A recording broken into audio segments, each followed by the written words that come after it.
Hey everyone, welcome to today's video where we're going to talk about ASML, a company that I think more and more people and investors are getting interested in over the past couple of years. And I think a lot of people are starting to get a kind of understanding that this is a very important company, a company that has some sort of monopoly on the entire manufacturing stage of the semiconductor. Firstly in logic, but now also in memory, as we have seen that the likes of Micron, SK Hynix and Samsung, that are the three biggest memory manufacturers, are actually investing a lot in the EUV machines from ASML. But in order for us to figure out if the company and the stock price is kind of worth investing right now, we have to look at where the machines are used, what are the kind of machines they are selling, and who are the customers. And we can see that the first EUV machine that they sold that started to be in consumer products was to TSMC. And speaking of TSMC, we can see that the consumptions that they are using right now, I think this is an article from a couple of years ago where they essentially were telling that TSMC was using around 15 million wafers per year. This is a couple of years old now, so you could argue that we are probably closer to 20 million wafers per year. I've seen as high as 30 million wafers per year for TSMC, but we are probably somewhere between 15 to 25, I would say, right now for all of TSMC's manufacturing fabs.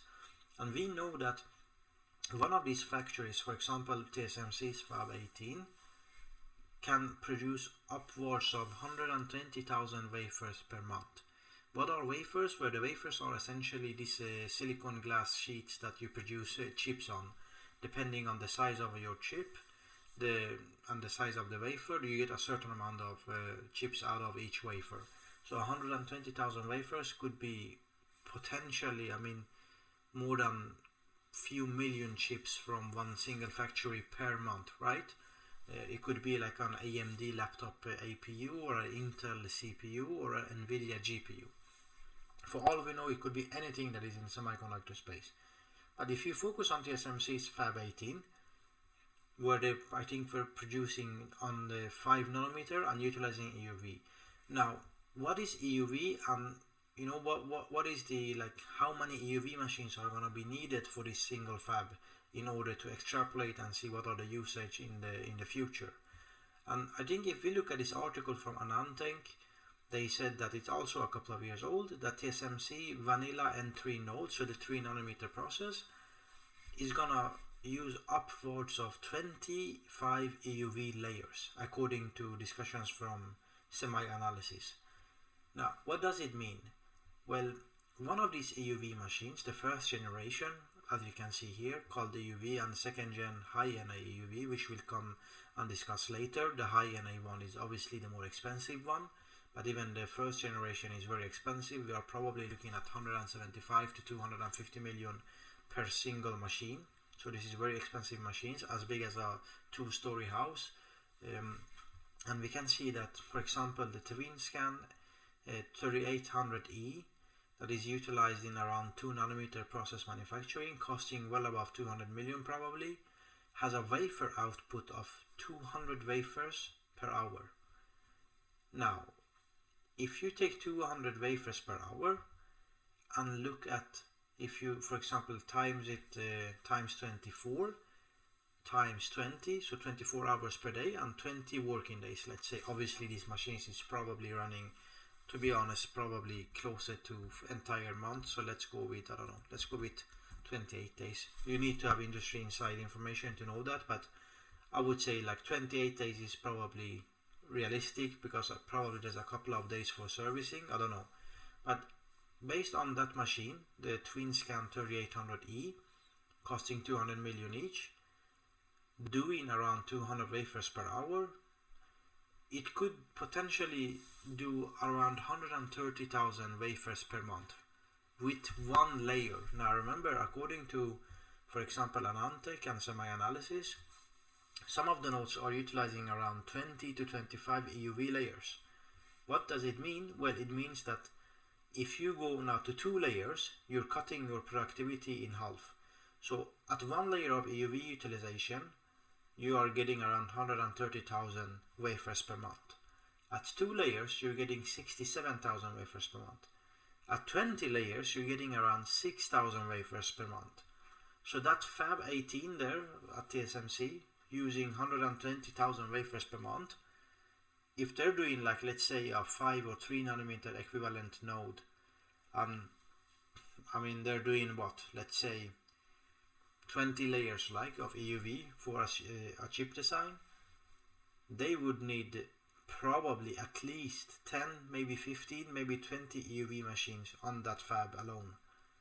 And this is also one of the reasons where we are like seeing that TSMC reportedly invest 12 billion in EUV, advancing 2 nanometer production. Article from summer of 2024, right? And there's been discussions that I think TSMC is I think bought like something like 70 or so EUV machines, or yeah, here can they say that order 30 EUV machines this year and 35 next year. And I've seen, you know, other numbers I've seen as high as 100 for 2023 delivered to TSMC.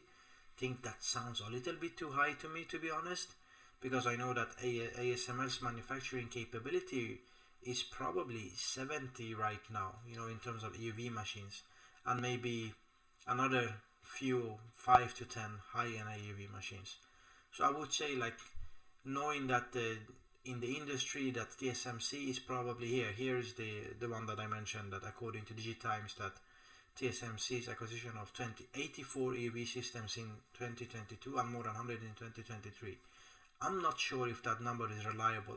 I would think that maybe it's more realistic with 50, but anyhow, I think that these machines are costly, and the point of the calculations there are to showing you that one single fab could easily have needed 10 to 20 EUV machines, and TSMC has a lot of these fabs. Remember that their current output is around 2 to 3 million wafers per month for entire TSMC's fabs. Now granted that not all of those are nodes that are in need of EUV. The 3 and 5 nanometer are for sure using EUV. Some of the 7 nanometers are also using EUV, but the rest are not using EUV. So the 16 nanometer, 28 and the more legacy nodes are not using EUV. But the thing is, as the semiconductor space develops, more and more TSMC revenue will be based on, you know, sub 7 nanometer, which is requiring EUV, and soon sub 5 nanometer, and sub 3 probably requiring the next generation high-end EUV machines that are costing probably, I mean, I wouldn't be surprised if they cost at a bare minimum 380 million, maybe 500 million for some of them with higher productivity. Like if they introduce a, I don't know, twin scan XCE 5500 with higher productivity, sure, it could easily be around $500 million per single machine. And we know that there's, you know, the memory manufacturers are utilizing them. We know that Intel, TSMC's competitor, is also using the first high-end EUV machine. So there's a lot of stuff happening. We also know that, for example, here Samsung and SK Hynix, the Korean semiconductor, or in this case memory giants, and their contrasting EUV strategies. But what it also says is that, yeah, they are using obviously EUV, they're exploring EUV, same as I'll show you Micron are you doing right now. TSMC, obviously a big customer of ASML. Intel, a future very large customer of ASML EUV machines. And if Intel is going to be successful in their fight trying to get back to the number one market chip manufacturer, then obviously Intel will need tens of these machines, not one or two. They are essentially starting with a couple of them. But I wouldn't be surprised if Intel at some point in 2 or 3 years from now have more than 10 of these machines, probably acquiring, I don't know, 5 to 10 every year. TSMC will also have to at some point purchase the second generation high-end EUV machines. So you can see that the DigiTimes article says that they're discussing about if they should, you know, adopt high-end EUV, but at some point they have to. I mean, otherwise they are not going to be able to manufacture below, I would say, 14 angstroms or 1.5 nanometer chip transistor size. So when you consider all of this, do I think that ASML is a good buy at the current stage? Well, I think so, because I'm seeing that the EUV part of, if you, for example, I saw this very interesting discussion here, according to Richard Jark on Twitter, give him a follow. The blue represents the EUV machines that ASML sells, and the other color, the orange one, is the older generation DUV machines. And you can see that the EUV sales, the blue ones, are increasing by around 60% every year over the past 8 years. Do I see that slow down a little bit? Sure, a little bit of a slowdown is possible, but do I see like increasing need of EUV machines for TSMC's sub 5 nanometer process, you know, when they go into the ramping up 2 nanometer process and so on? Same for Intel's 18A manufacturing process, same for Micron and Samsung and SK Hynix DRAM and HBM manufacturing. I could easily see in 20, I mean, if you extrapolate to late 2020s, like 2028, 2029, I wouldn't be surprised if ASML sells well above 100 EUV machines, especially most of them then being high-NA EUV machines later on the decade, each costing like, let's say if you mix with high-NA and the first generation EUV machine on average, and you know 50-50, and the average also cost for them would be, let's say, 300 million, right? Lower for the first generation and higher for the second generation.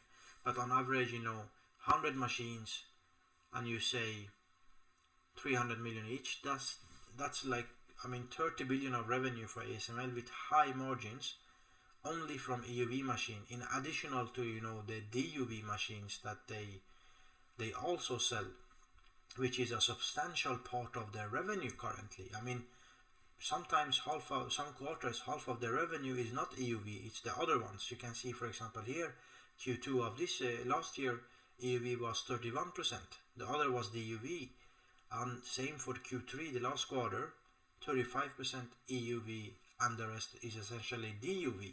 So I think like if like 30 to 40 billion in 3 years time will come from EUV, and another like 20 billion from EUV, this is a 50 billion revenue company yearly, maybe more even with additional, you know, I mean, also the installation of these machines is requiring like months, like half a year or so, if you believe some of the industry insiders, and that's a $1 billion business for ASML right now.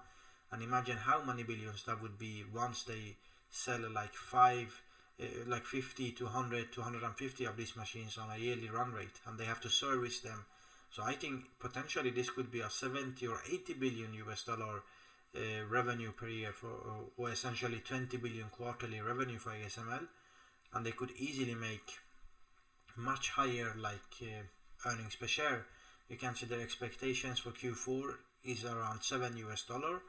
The stock price right now is, if you look at ASML, around $700 US, if I recall, yes, 700 or so, with a market cap of 280 billion. And in 2027, if ASML has a, let's say, 20 billion quarterly run rate, and they make 5 million net income based on that, 5 billion net income, they make 20 billion a year.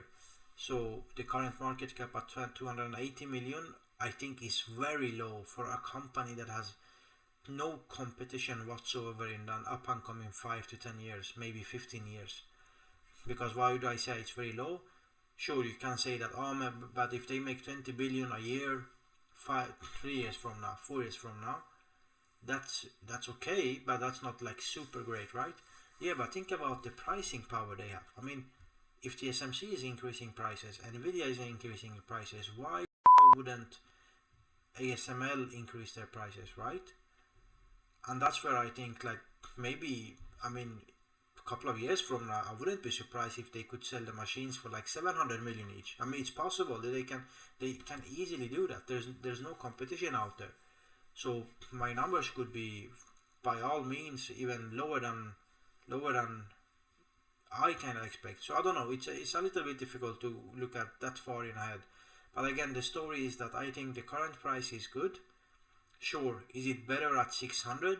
Obviously. But I think, like, I'm not sure that if the company is gonna go down, unless there's a broader market downtrend. Maybe this is a perfect case of, you know, dollar cost average monthly, like you buy a certain amount every month or every other month. Maybe that's a better idea there. But you can see that based on the video I did yesterday on Micron and AMD, I think ASML is also one of the good options here. But that's gonna do it for today. Please like, subscribe, comment in the comment section, and see you in the next one.